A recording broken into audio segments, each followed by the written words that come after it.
शिक्षकता परे सफल गोपालक। चलुन देखमा इटा काना फ्रेंड्स। राधे राधे फ्रेंड्स, केंदा अछन आपण माने? आशा करथु भल थिबे। और रिसेंटली आमे जाइथिलु हमर गां के जेन अछि हमर छोटी डायरी फार्म। इटे के मोर ससुर स्टार्ट करथिले जते बेले से ताकर टीचरशिप नो रिटायर कले।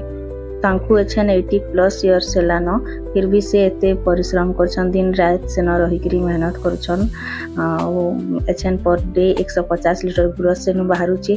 जिन माने बेकार हेकरी बुलुछन कि रिटायरमेंट परे बोर होछन, से मानकर लगी समस्तंकर लगी बेकारी पिलानकर एक एग्जांपल सृष्टि कर परछन मोर ससुर।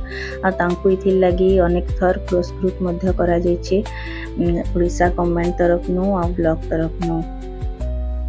डायरी फार्म लगी घरर समस्त मध्य तांकु साहाय्य और सहयोग करछन, किंतु तापने पूरा तकर 100% टाइम से नहीं दउछन। सकाल न जायकरी रात 3 रात से न रहउछन, राति भी सोछन, गाय मानकर सेवा जत्न करछन। तांकु बहुत भल लागसी गाय मानकर सेवा करबा लगी। देखन इटा गाय मानकर सेट इटा बना हिछि। तांकर रहबार खाइबार पीबार सब सुविधा करा हिछि। पछड़े ताकर लगी घास भी चाष करा हिछि। और तार बैक साइड टा हमर खेत है जेना कि धान चाष सब करा हेसी हमर। खाली बिजनेस नि करबार मोर ससुर गाय मान को बिकबार अगेंस्ट अभियान केबे भी बिकी नि देन गाय मान को।